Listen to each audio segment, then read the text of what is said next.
Next, our topic is erythro and threoisomers.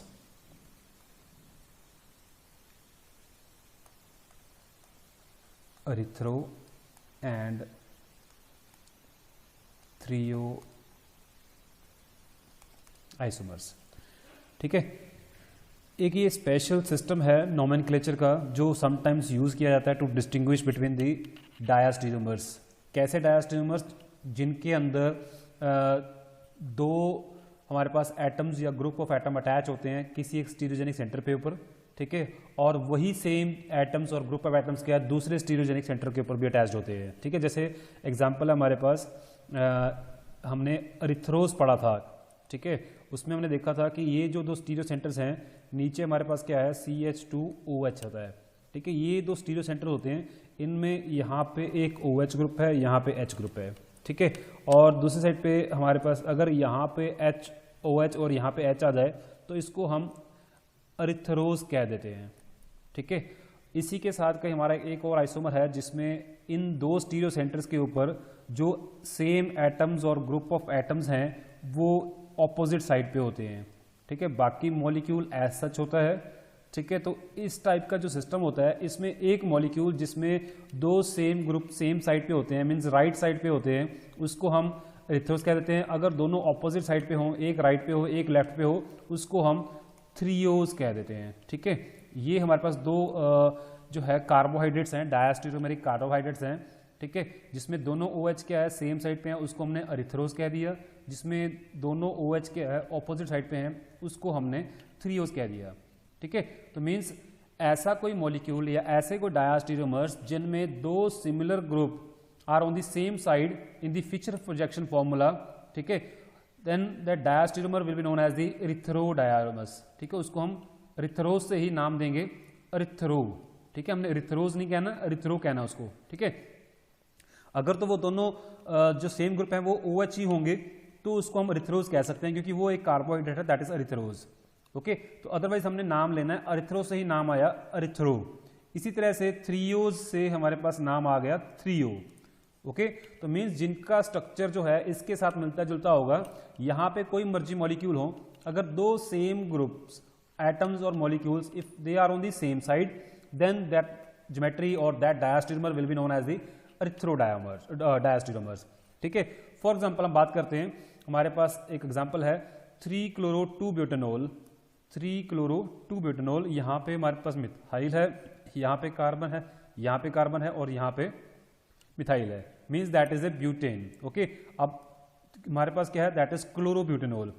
ठीक है, तो हमने अगर दोनों जो है जो ग्रुप हैं यहाँ पे दोनों हाइड्रोजन ग्रुप आ गए, तो दोनों हाइड्रोजन ग्रुप के आगे सेम साइड पे आ गए, तो that will be known as the erythro, that is known as the erythro 3-chloro-2-butanol. इसी तरीके से अगर एक साइड पे हम OH रख देते हैं और दूसरी साइड पे हम H रख देते हैं, ठीक है, तो यहाँ पे हमारे पास क्या है, Cl आ गया, यहाँ पे H है और यहाँ पे H है. ठीक है, तो मीन्स दोनों सेम ग्रुप जो है वो हमारे पास ऑपोजिट साइड पे आ गए. ठीक है, तो उसको हम क्या बोल देंगे, थ्रियो ज्योमेट्री बोल देंगे. ओके, सो जो सिमिलर ग्रुप हैं, जो एटम्स हैं, if they are on the same side they are known as the erythro and if they are on the opposite they are known as the threo. तो इसका नाम क्या रहेगा, थ्रियो 3-chloro-2-butanol. क्लियर? इनकी जो मिरर इमेजेस होंगी वो भी उस तरीके से होंगी. दो हमारे पास क्या होंगी, एरिथ्रो ज्योमेट्री वाले होंगे, दो हमारे पास क्या होंगे, थ्रियो वाले होंगे. ओके, सो यहाँ पे एक बात ध्यान रखने वाली है कि ये जो आपस में जो पेयर्स हैं they are known as the diastereomers. ये एक दूसरे के डायस्टीरियोमर्स हैं. ओके, और इनकी जो मिरर इमेज बनेगी जो इसके ऊपर सुपरइम्पोजेबल नहीं होगी that is known as the enantiomer. Okay, अगर मैं इसकी मिरर इमेज बनाऊं तो वो कैसी बनेगी, यहाँ पे H होगा, यहाँ पे OH होगा और यहाँ पे H होगा, यहाँ पे Cl होगा और बाकी क्या होगा, मिथाइल ग्रुप होंगे. ठीक है, तो this and this molecule they are the mirror images. Mirror images हैं but they are not superimposable on each other, so they are known as the enantiomers. Okay, और ये दो molecules ना तो एक दूसरे के mirror images हैं ना ही क्या है एक दूसरे को superimposable हैं. So these two are the diastereomers. So this is a pair of diastereomers. ठीक है, अब अगर ये एरिथ्रो है तो ये भी एरिथ्रो है, क्योंकि दोनों जो सिमिलर ग्रुप हैं या सिमिलर जो एटम्स हैं they are on the same side, ठीक है। So these are two erythro and there will be 2 3O molecules, ठीक है। तो जो एरिथ्रो एरिथ्रो आपस में they are enantiomers, 3O 3O आपस में एनेंटियोमर्स, एरिथ्रो और 3O जो है they are diastereomers, okay. So next इसके बाद हमारे पास एक कैटेगरी और आती है, हमारे पास एक स्पेशल टाइप के कंपाउंड्स आते हैं, these are known as the meso compounds. Meso compounds, अब मीजो कंपाउंड्स क्या होते हैं? लेट अस टेक एग्जांपल, जिसमें हमारे पास क्या है कि 2 सिमिलर कायरल सेंटर हैं। For example we have a tartaric acid, tartaric acid. अब टार्टरिक एसिड का फॉर्मूला क्या होता है? CHOH, ठीक है, COOH। इसी के साथ कार्बन जो है वहां पर भी CHOH COH। अब ये 2 हैं हमारे पास स्टीरियो सेंटर्स, जिनके ऊपर क्या है सेम हमारे पास क्या लगे हुए हैं? एटम्स और ग्रुप ऑफ एटम लगे हुए हैं, ठीक है। So compounds which are containing the 2 similar chiral centres, that means having the same set of 4 different groups attach to each other, ठीक है, at the both the chiral centres. So ऐसे molecules में हमारे पास कुछ एक स्ट्रक्चर्स मिलती हैं जो कि मीजो कंपाउंड्स होते हैं, ठीक है। सो अगर हम इन दोनों कायरल सेंटर के ऊपर इनका जो अरेंजमेंट है उसको शो करें तो हम किस तरीके से दिखा सकते हैं? देखो क्या है, एक तो हमारे पास सबसे पहले COH ग्रुप है, इसको हमने ऊपर रख दिया, और वो जो कार्बन है उसके साथ एक OH हमने यहाँ रख दिया, दूसरा H हमने यहाँ रख दिया, और दूसरे कार्बन पे H अगर हम यहाँ रख देते हैं, इसको हम OH यहाँ रख देते हैं, और यहाँ पे हम क्या कर सकते हैं? COH रख सकते हैं। मीन्स ये हमारे पास क्या है, जिसमें हमारे पास 3O ज्योमेट्री है, we have a 3O geometry, ठीक है। तो OH OH दोनों ऑपोजिट पे हैं, HH दोनों ऑपोजिट पे हैं, तो 3O ज्योमेट्री है। अब इसकी जो मिरर इमेज होगी, इसकी जो मिरर इमेज होगी that would be like this. यहाँ पे क्या होगा? H, यहाँ पे क्या होगा? H, यहाँ पे क्या होगा? OH, यहाँ पे क्या होगा? H, और यहाँ पे COH, ठीक है। अब इसमें क्या है, ये मिरर इमेज है, तो ये भी 3O है। So this is a pair of enantiomers, this is a pair of enantiomers, ठीक है। और जो दूसरी स्ट्रक्चर है हमारे पास, जिसमें हमारे पास क्या होगी? एरिथ्रो ज्योमेट्री होगी। एरिथ्रो हमारे पास एक मॉलिक्यूल होगा, कंपाउंड होगा लाइक दिस, ठीक है। तो इसकी जो मिरर इमेज होगी वो किस तरीके से होगी? दिस टाइप ऑफ, यहाँ पे OH, यहाँ पे OH, यहाँ पे H, यहाँ पे H, और यहाँ पे COH। This is also a pair of enantiomers, ठीक है। बट ये एनेंटियोमर्स नहीं कहेंगे यहाँ पे, इनको हम मीजो कंपाउंड्स कहेंगे। क्यों? क्योंकि ये ऐसे कंपाउंड्स हैं जिनमें दोनों कायरल सेंटर्स के ऊपर सेम सेट ऑफ हमारे पास क्या है, जो 4 ग्रुप्स लगे हुए हैं वो सेम है, ठीक है। और दूसरी बात क्या है कि अगर मैं इनमें से किसी एक मॉलिक्यूल को within a plane 180 degree पे रोटेट करूं, मींस इसको मैं रोटेट करके यहां पे ले जाऊं और इसको मैं रोटेट करके यहां पे ले जाऊं, हमने आउट ऑफ प्लेन नहीं जाना, प्लेन के अंदर ही रोटेट करना है। तो क्या होगा कि ये COH यहां पे आ जाएगा, ये COH यहां पे चला जाएगा, और ये OH यहां पे आ जाएगा, ये OH यहां पे आ जाएगा, ठीक है। अल्टीमेटली क्या होगा, ये OH घूम के यहां पे आएगा और ये वाला यहां पे आ जाएगा, ये H यहां पे पहुंच जाएगा और दूसरा OH यहां पहुंचेगा। तो अल्टीमेटली क्या होगी, ये ज्योमेट्री बन जाएगी। तो रोटेशन के बाद ये हमें सेम ज्योमेट्री दे देगा, ठीक है। So if we rotate the molecules at 180 degree within a plane, plane के बाहर नहीं जाना हमने, तो within a plane rotate करते हैं तो हमें क्या मिल जाती है, उसकी मिरर इमेज मिल जाती है, तो जो क्या होगी, सुपरइम्पोजेबल होगी। So we can say that this type of molecules in which the 2 chiral centers which are having the same set of 4 groups of atom or group of atom, ठीक है। सो their mirror images will be superimposable to each other, ठीक है। सो ऐसे molecule जिनमें chiral centre होने के बावजूद भी वो ऑप्टिकली इनएक्टिव है, क्योंकि जब कोई मिरर इमेज क्या हो जाती है, किसी के ऊपर सुपरइम्पोज कर जाती है, तो वो कंपाउंड क्या होता है, ऑप्टिकली इनएक्टिव होता है, ठीक है। सो ये जो कंपाउंड है वो ऑप्टिकली इनएक्टिव है, ये भी ऑप्टिकली इनएक्टिव है, ठीक है। तो ऐसा जो कंपाउंड जिनमें कायरल सेंटर होने के बावजूद भी मॉलिक्यूल जो है वो कायरल नहीं है, ठीक है, that compound is known as the meso compounds, okay. So these compounds are known as the meso compounds. दूसरी बात, अगर हमें ये रोटेशन नहीं करनी, हम एक चीज और भी देख सकते हैं भी, अब ये ऑप्टिकली इनएक्टिव कैसे है, हमने मान लिया भी ऑप्टिकली इनएक्टिव है, कैसे हुआ ऑप्टिकली इनएक्टिव, ये देखो ऐसे मॉलिक्यूल जिसमें हमारे पास दोनों कायरल सेंटर पे क्या हो, सेम ग्रुप अटैच्ड हो और सिमिलर ग्रुप क्या हो, सेम साइड पे होते हैं, उनके अंदर क्या आती है, प्लेन ऑफ सिमेट्री आ जाती है। ठीक है, तो इसमें क्या है कि अगर ये इसकी रोटेशन जो है अगर डेक्स्ट्रोरोटेटरी है तो इसका जो हाफ प्लेन है वो डेक्स्ट्री होता है, दूसरा क्या होता है, लीवो होता है। ठीक है, तो वो क्या करते हैं, एक दूसरे को कैंसिल आउट कर देते हैं। मीन्स इसमें से अगर हम प्लेन पास करते हैं तो दो बराबर हिस्से मिलते हैं हमें जो एक दूसरे के मिरर इमेजेस होंगे। और you can say if you put a plane at this place so its upper half will reflect in the mirror as a lower half. ठीक है, तो हम यहां पे ये भी कह सकते हैं कि इसका अपर हाफ जो है that is superimposable on the its lower half. In that case this compound becomes the optically inactive. Okay, तो इसको हम इस तरीके से आइडेंटिफाई करते हैं, तो ऐसे कंपाउंड्स को हम मीजो कंपाउंड्स कहते हैं। ओके, तो अगर हमने इसकी फिशर प्रोजेक्शन फॉर्मूला दिखाना हो इस टार्टरिक एसिड का, तो हम किस तरीके से दिखा सकते हैं कि ये हमारे पास COH ग्रुप है, दूसरा हमारे पास COH ग्रुप है, यहाँ पे हमारे पास OH है और यहाँ पे OH है, यहाँ पे H है, और इसकी मिरर इमेज हमने दिखाई जो कि इस तरीके की है। ओके, सो यहाँ पे क्या आ जाएगा हमारे पास HOH, यहाँ पे आ जाएगा हमारे पास OH, यहाँ पे H और COH। एक तो ये पेयर ऑफ एनेंटियोमर मिल गया। ठीक है, दूसरा हमारे पास क्या है, मीजो कंपाउंड है। So we have the one structure here, तो हम इसको बोलेंगे कि ये एक ही स्ट्रक्चर है, इसका जो दूसरा मिरर इमेज है वो सेम ही कंपाउंड दे रहा है, तो मीन्स इसमें एक मीजो कंपाउंड है और दो इसमें क्या है, एनेंटियोमर्स हैं। Okay, we have the 2 enantiomers and 1 meso compound. Okay, so इसमें दो हमारे पास कायरल सेंटर होने के बावजूद भी हमारे पास स्ट्रक्चर क्या बन रही है, 3 बन रही है, क्योंकि अदरवाइज हमने फाइंड आउट किया था how can we find out the number of stereo isomers, 2n, n is the number of chiral center. ठीक है, तो कायरल सेंटर से हम क्या कर सकते थे, 2⁻², टोटल 4 हमारे पास मॉलिक्यूल बनते हैं, 4 में से 2 मॉलिक्यूल्स हमारे पास क्या है, ऑप्टिकली एक्टिव आइसोमर्स हैं। ठीक है, और 2 हमारे पास क्या थे, ऑप्टिकली एक्टिव थे, और दोनों ही क्या थे, एक दूसरे की मिरर इमेज से, मीन दोनों कंपाउंड जो थे वो सेम थे। सो हम कह सकते हैं कि वहां पे हमारे पास एक मीजो कंपाउंड बन रहा है, चौथी स्ट्रक्चर नहीं बनती है। Okay, so in this way we can find out the meso compounds. इसके बाद आता है कि अगर हमारे पास हमने फाइंड आउट करना हो, अब अगर हमें क्वेश्चन दिया हो how can we find out the possible stereo isomers in a compound which are containing the different number of chiral centers. ठीक है, तो उसके लिए हमारे पास कुछ फॉर्मूलाज होते हैं, वो फॉर्मूला आज हम यहाँ पे डिस्कस करने वाले हैं। देखो क्या होता है, सबसे पहले है कि maximum possible number of isomers हमने फाइंड आउट करना होता है बाय 2⁻n।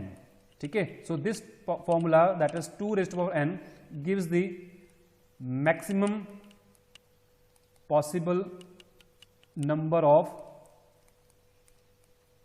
Stereo isomers. ठीक है, जिसमें n क्या है, n is the number of chiral centres. Okay, means अगर n की वैल्यू 1 हो, 2 हो, 3 हो, तो उसके केस में हमें यहाँ पे नंबर ऑफ स्टीरियो आइसोमर्स कितने मिल जाएंगे, मैक्सिमम नंबर 2, 4 और 8। Means 2⁻1 it will give the 2, 2⁻2 it will give the maximum number 4, 2⁻3 it will give the maximum number 8 and 2⁻4 that will give the number 16। ठीक है, तो इस तरीके से हम जो है maximum possible number of stereo isomers find out कर सकते हैं।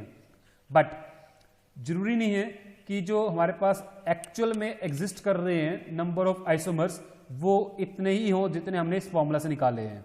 ठीक है, so it is possible to predict the actual number of stereo isomers by simple calculations by some formulas. तो सबसे पहला क्या है फॉर्मूला हमारे पास, when the molecule contain n stereogenic centres, n stereogenic means chiral centres. Okay, और वहां पे n क्या है, ऑड है या फिर इवन है, द नंबर ऑफ, और मॉलिक्यूल में एक चीज और ध्यान रखनी है कि मॉलिक्यूल में there is no plane of symmetry, no plane of symmetry. ठीक है, अगर n स्टीरियोजेनिक सेंटर हो मींस n कायरल सेंटर हो, n की वैल्यू चाहे ऑड है चाहे इवन है, बट उसमें प्लेन ऑफ सिमेट्री नहीं होनी चाहिए, तो उस केस में जो number of optically active isomers बनेंगे मींस D एंड L जो फॉर्म्स बनेंगी वो कितनी होंगी, 2⁻n होंगी। ठीक है, और नंबर ऑफ मीजो कंपाउंड्स कितने होंगे? That will be 0. Okay, so total number of isomers, जो स्टीरियो आइसोमर्स बनेंगे, that will be 2 raised to power n plus 0, that is 2 raised to power n. Okay, for example जैसे हमने पहले भी discuss किया हुआ है, compound 2,3 dichloropentane, that is CH3 CHCl CHCl CH2 CH3. ठीक है, तो इसमें हमारे पास there are 2 chiral center, one this and one is this. So and this molecule has a 5 carbons. ठीक है, 5 कार्बन है और इसमें कोई प्लेनो सिमेट्री नहीं है. प्लेनो सिमेट्री नहीं है तो मीन्स इसमें हमारे पास 2 raised to power n, तो क्या बनेंगे? ऑप्टिकली एक्टिव आइसोमर्स बनेंगे. ठीक है, और 0 क्या बनेंगे? मीजो कंपाउंड्स बनेंगे. ठीक है, तो टोटल नंबर ऑफ जो आइसोमर्स बनेंगे that will be 2 raised to power n plus 0 means 2 raised to power n. अब n कितनी वैल्यू है? 2. So we will be having the 2 raised to power 2, that is total 4 isomers बनेंगे. ये हम already देख चुके हैं. ठीक है, जिसमें क्या होगा, अगर हम बनाने की कोशिश करें तो यहाँ पे हमारे पास ये 2 सेंटर्स हैं. ओके, तो यहाँ पे CH3 है, यहाँ पे CH3 है, यहाँ पे H है, यहाँ पे H है. एक साइड पे Cl, दूसरा Cl यहाँ पे लगा दें और H यहाँ पे लगा दें. एक इसकी मिरर इमेज बनेगी जहाँ पे दोनों Cl क्या होंगे? ऑपोजिट पे बनेंगे. ठीक है, फिर क्या होगा कि एक Cl यहाँ पे रख सकते हैं और एक Cl को हम यहाँ पे रख सकते हैं. तो ऐसे 4 आइसोमर हमारे पास बन सकते हैं. चौथे में क्या होगा? ये क्लोरीन हमारी यहाँ पे हो जाएगी. ठीक है, तो उस केस में हमारे पास टोटल क्या होंगे? 4 टोटल आइसोमर्स बन सकते हैं और सारे के सारे वो क्या होंगे? ऑप्टिकली एक्टिव आइसोमर्स होंगे. ठीक है, नेक्स्ट हमारे पास जो फॉर्मूला है that is when the molecule contain n stereogenic centres.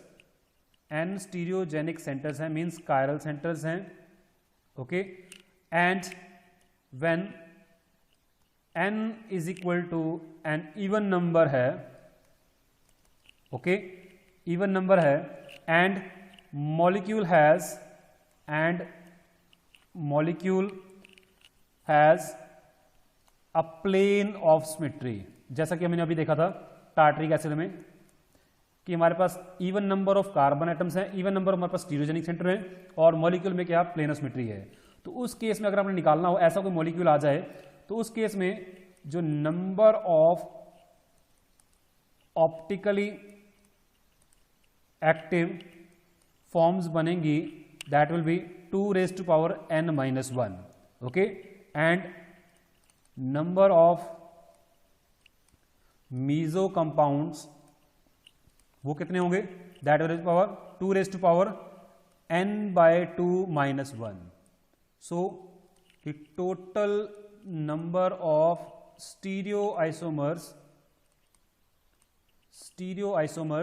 means optically active as well as inactive, means optically active compounds plus meso compounds कितने बनेंगे? that will be 2 raised to power n minus 1 plus 2 raised to power n by 2 minus 1. ठीक है, for example हम tartaric acid की बात करते हैं तो टार्टरिक एसिड में हमने फॉर्मूला लिखा था COOH, CHOH, CHOH and COOH. So this is the formula of tartaric acid in which we have the 2 stereogenic centers and we can find out the number of optically active forms, that is 2 raised to power 2 minus 1. Okay, so 2 raised to power 2 minus 1, that is 1, so it is 2 isomers, and number of meso compounds, that is 2 raised to power 2 by 2 minus 1, that is 2 raised to power 1 minus 1 0, so that will be equal to 1. ठीक है, 2 raised to power 0 is 1, so 1 there will be mesoform, 2 will be optical active form. तो total number of isomers optically active as well as inactive, that will be 2 plus 1 is equal to 3. तो हमने देखा था कि वहां पे हमारे पास 3 isomer बन रहे हैं। अगर हमारे पास मॉलिक्यूल में क्या है, 2 स्टीरियोजेनिक सेंटर है, means even number of stereo centres हैं, और मॉलिक्यूल में प्लेन ऑफ सिमेट्री है, तो उस केस में हमारे पास टोटल 3 आइसोमर्स बनते हैं, ठीक है, जिनमें 2 ऑप्टिकली एक्टिव होते हैं और एक क्या होता है, ऑप्टिकली इनएक्टिव होता है, मींस मीजो होता है। थर्ड कैटेगरी हमारे पास आती है कि अगर हमारे पास वहां पे n कायरल सेंटर हैं, n क्या है हमारे पास, स्टीरियोजेनिक सेंटर्स हैं या कायरल सेंटर्स हैं, ओके, और क्या हो रहा है, n जो है वहां पे वो एक ऑड नंबर है, if it is a odd number, ठीक है, and molecule may have a plane of symmetry and molecule may have a plane of symmetry। उस केस में नंबर ऑफ ऑप्टिकली एक्टिव जो आइसोमर्स बनेंगी, फॉर्म्स बनेंगी, that will be equal to 2 raise to power n minus 1 minus 2 raised to power n minus 1 by 2, ठीक है, and number of mesoforms that will be equals to 2 raised to power n minus 1 by 2, okay, so the total number of isomers जो बनेंगे that will be sum of this 2, so 2 raised to power n minus 1 minus 2 raised to power n minus 1 by 2 plus 2 raised to power n minus 1 by 2। so इसको solve करेंगे तो हमारे पास क्या आ जाएगा, 2 raised to power n minus 1 आ जाएगा, क्योंकि ये plus का है, ये माइनस का है, ये तो कैंसिल हो जाएंगे, तो क्या आ गया, 2 raised to power n minus 1 आ जाएगा। For example we have the pentane 2,3,4 triol, that is CH3 CHOH CHOH CHOH and CH3, okay, तो इसमें हमारे पास ये जो थर्ड कार्बन है, इस पे हमारे पास क्या आ रही है, प्लेन ऑफ सिमेट्री आ रही है, और टोटल नंबर ऑफ जो हमारे पास स्टीरियो सेंटर हैं that are odd number, okay, so we have the 3 stereo centers and we have a plane of symmetry। so in this case the number of optically active forms जो बनेंगी, formula क्या था, 2 raised to power n minus 1 minus 2 raised to power n minus 1 by 2, okay, so just put करेंगे values में। so we have 3 stereo centre, that means 2 raised to power 3 minus 1 minus 2 raised to power 3 minus 1 by 2, so यहाँ पे क्या आ गया, 2 raised to power 2 minus 2 raised to power 1, okay, so that is equal to total 2 optically active isomers, okay, 2 raised to power 2 means 4, 2 raised to power 1 minus 2, so 4 minus 2 that is 2, we have the 2 optically active forms होंगी। Next है number of meso compounds, so number of meso compounds we have the formula 2 raised to power n minus 1 by 2, that is 2 raised to power 3 minus 1 by 2, 2 raised to power क्या आएगा यहाँ पे 2 by 2 that is 1 means 2, okay, so sorry यहाँ पे हाँ 2 आ गया, so means we have the total number of meso compounds that is 2, okay, तो 2 meso compounds आ जाएंगे। तो टोटल नंबर ऑफ आइसोमर्स कितने बनेंगे थे, total number of isomers that will be equals to 2 + 2 is equal to 4, okay, so in this way we can find out the number of stereo isomers, number of optically active isomers और number of meso compounds, ठीक है, ये 3 formulas को हमने ध्यान में रखना है, okay. So next we have the topic racemization. Racemization, racemization, so what is racemization? So racemization क्या होता है कि एक मिक्सचर है जिसमें हमने 2 एनेंशियोमर्स जो ऑप्टिकली एक्टिव एनेंशियोमर्स होते हैं, ठीक है, उनकी इक्वल क्वांटिटीज में, मतलब हमने क्या करना है, एक डेक्स्ट्रोरेटिव लेना है, एक लिवोरेटिव लेना है, दोनों सेम कंपाउंड का डेक्स्ट्रोरेटिव और लिवोरेटिव लेना हमने, और सेम क्वांटिटी में लेना है, सेम मोलर रेशो होनी चाहिए उनकी, उनको हमने मिक्स करना है। तो उसको मिक्स करने पे हमारे पास जो कंपाउंड बनेगा that will be known as the racemic mixture.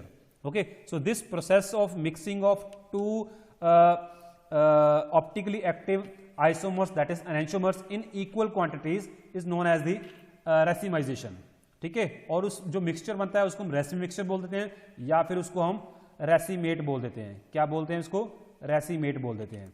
ठीक है, सो इसको हम डिनोट करते हैं, अगर कोई हमारे पास कंपाउंड बनता है तो उसको हम प्लस माइनस इस तरीके से लिख देते हैं, या फिर उसको DL इकट्ठा करके लिख देते हैं। अगर उनमें जो कॉन्फ़िगरेशन है वो RS आती है तो उसको हम RS इकट्ठा लिख देते हैं। मीन्स अगर हम एक पॉजिटिव और एक नेगेटिव मीन्स डेक्स्ट्रो और लिवो को मिक्स करें तो हमारे पास जो बन के आएगा that will B plus minus इस तरीके से लिखेंगे, that will be racemic mixture. या फिर एक D होगा, एक L होगा, उसको हम इस तरीके से लिख सकते हैं DL। बात सेम ही है, ये भी डेक्स्ट्रो है, ये लिवो है, ये भी डेक्स्ट्रो है, ये भी लिवो है। ठीक है, इस तरीके से एक R होता है, दूसरा S होता है। ठीक है, इसको हम RS लिख देंगे। ये जस्ट एक नोटेशंस है, डिफरेंट टाइप के कंपाउंड्स में हम किसको प्लस माइनस लिखते हैं, किसको DL लिखते हैं, किसको RS लिखते हैं। ये हमारी जस्ट है एक तरह की नोटेशन है। ठीक है, भी ऐसे कंपाउंड्स में हमने इस तरीके के जो आइसोमर्स हैं उनको हमने नेम करना होता है। ठीक है, तो बात सेम ही होती है, एक डेक्स्ट्रो होता है, एक लिवो होता है। ओके, अगर हम RS वाले ले रहे हैं तो उसमें जो रेसिमाइजेशन करेंगे तो वो जो कंपाउंड बनेगा that will be written as RS। Okay, so इन चीज़ों का हमने ध्यान रखना है वहाँ पे। क्लियर? सो नेक्स्ट बात आती है भी रेसिम मिक्सचर को बनाया कैसे जाता है। अगर हमने लैब में प्रिपेयर करना हो रेसिम मिक्सचर तो किस तरीके से बना सकते हैं। So there are 3 ways by which the racemic mixture can be prepared. One is by synthesis of chiral compounds, synthesis of chiral compounds from achiral reactants। ठीक है, मीन्स हमने कोई achiral कंपाउंड लिया, उसकी हम सिंथेसिस कर रहे हैं, उसमें हम ऐसा कुछ कर रहे हैं कि वो कायरल बन जाए, और जो कायरल बनेगा तो कुछ जो बनेंगे वो डेक्स्ट्रो बनेंगे, कुछ क्या बनेंगे, लिवो बनेंगे। अगर वो इक्वल क्वांटिटी में बन गए तो मिक्सचर क्या रहेगा, मिक्सचर में कायरल कंपाउंड तो रहेंगे but as a whole mixture क्या रहेगा, वो ऑप्टिकली इनएक्टिव रहेगा। ठीक है, तो एक तो ये मेथड है जिसको हम डिटेल में बाद में डिस्कस करेंगे। सेकंड है कि mixing of equal amount of 2 enantiomers. ठीक है, 2 एनेंटियोमर्स को हम जो एक डेक्स्ट्रो हो और एक लिवो हो उनकी सेम अमाउंट ले लें, हम उनको मिक्स कर दें। मिक्स करने पे हमारे पास जो मिक्सचर बनेगा that will be racemic mixture. Third is known as the process of racemization. ठीक है, रेसिमाइजेशन। ओके, सो ये प्रोसेस ऑफ रेसिमाइजेशन क्या है, इसका मैकेनिज्म क्या है, ये सब हम डिटेल में डिस्कस करेंगे नेक्स्ट लेक्चर में। So first of all we do the process of racemization, then we will discuss the mechanism of racemization। इसके बाद हमारे पास एक टॉपिक आएगा कि जो हमारे पास अगर रेसिम मिक्सचर हमने बना तो लिया है, सपोज हमारे पास कोई बना बनाया रेसिम मिक्सचर मिल गया, उसमें से हमने ऑप्टिकली एक्टिव एनेंटियोमर्स को सेपरेट करना है, तो that is known as the resolution. Racemization का उल्टा प्रोसेस होता है रेजोल्यूशन। ठीक है, रिजॉल्व करना है उसको, that is known as the resolution. एक होता है रेसिमाइजेशन जिसमें हमने इसको ऑप्टिकली इनएक्टिव बनाना है, रेजोल्यूशन मतलब क्या, उसको हमने ऑप्टिकली एक्टिव बनाना है। ठीक है, ये दोनों फिनोमिना डिटेल में हम नेक्स्ट लेक्चर में डिस्कस करेंगे।